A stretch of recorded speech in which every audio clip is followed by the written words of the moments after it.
Hey guys, welcome back to the Navisworks series. In lesson 3, we're going to look at how to open files, set up your workspace, and get comfortable with some of the key tools that will save you time later on. So when you first open Navisworks, you'll land to the home screen, and if you're not already there, you can hit the button at the top left to find that. To open a project, I recommend starting with one of the sample projects that Navisworks offers. So you hit the big N in the top corner, open, and then go to sample files. And we're just going to open the getting started folder and open architecture, MEP and structure. And in reality, you'd make sure that all of these files have the same coordinate system. So I'm going to select all three by holding control click. As you can see, they're Navisworks cache files, and then I'm going to hit open. You want to make sure that all files is selected here as well, or NWC. So as you can see, all three of my files have loaded into Navisworks.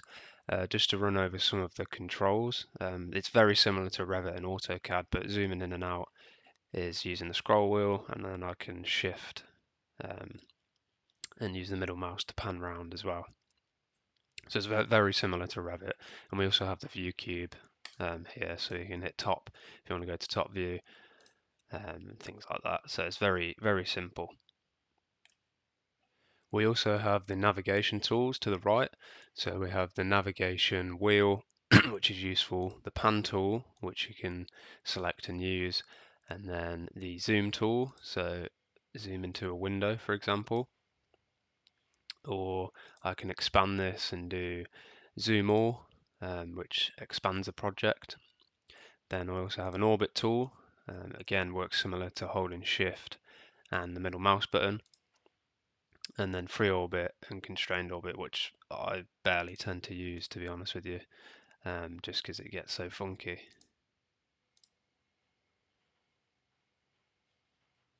We also have the look around tool, which is sometimes quite useful.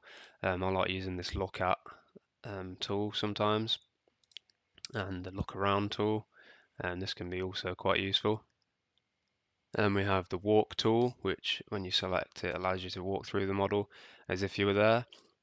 And this tool has some features such as collision, gravity. So if we add gravity on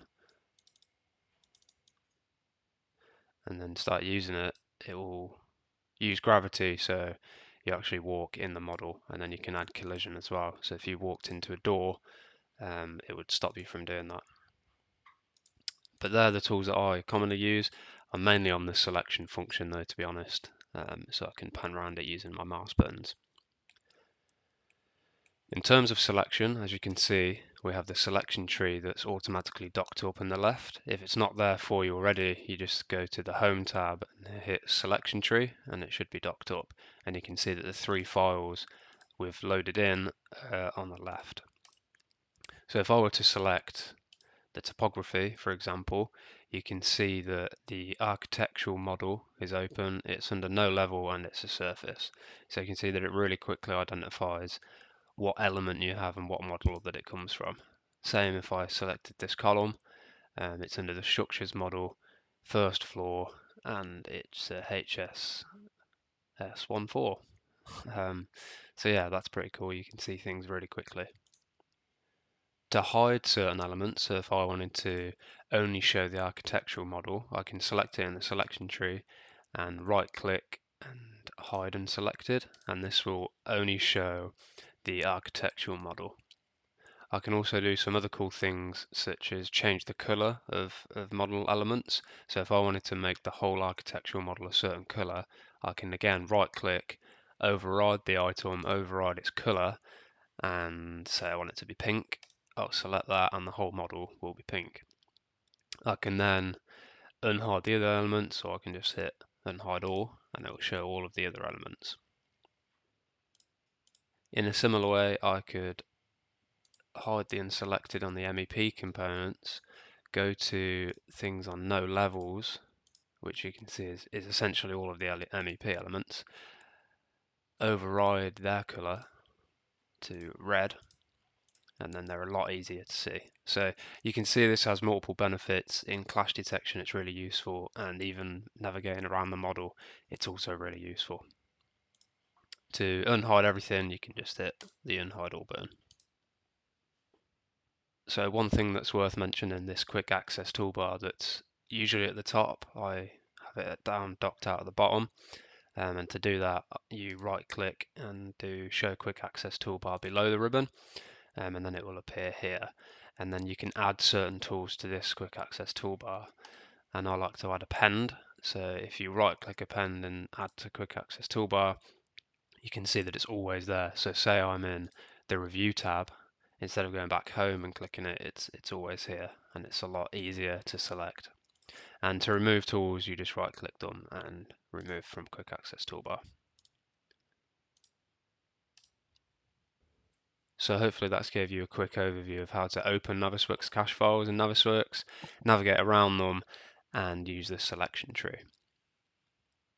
To save your project, once you've appended everything, it's time to save, and you have two main options. You can either save it to an NWD, which will save all the model geometry and the Navisworks data, and this is kind of like a snapshot in time, and it also compresses the CAD information by 80%, which makes file sharing a lot easier. And you also have NWF, which doesn't store model geometry, it just keeps the links for the original native model types, so it's much smaller, but not something you'd normally share with a client. For sharing, I'd stick to NWDs.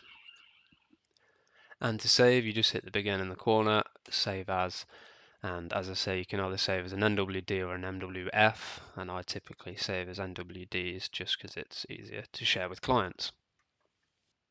If you ever get stuck in Navisworks and need any help, you can go to the top tab, expand the ribbon, and hit the Access to Help button, and this will open a really useful Autodesk Navisworks help page from Autodesk that allows you to see all information in one. So yeah, thanks for listening. That's how to open, append, and save files in Navisworks and set up your workspace for an efficient project. In the next lesson, we'll look at basic navigation and viewing tools, where we'll really start moving around the model and exploring what Navisworks can do. So don't forget to like the video, subscribe, and drop any questions you have in the comments. I'll see you in lesson 4.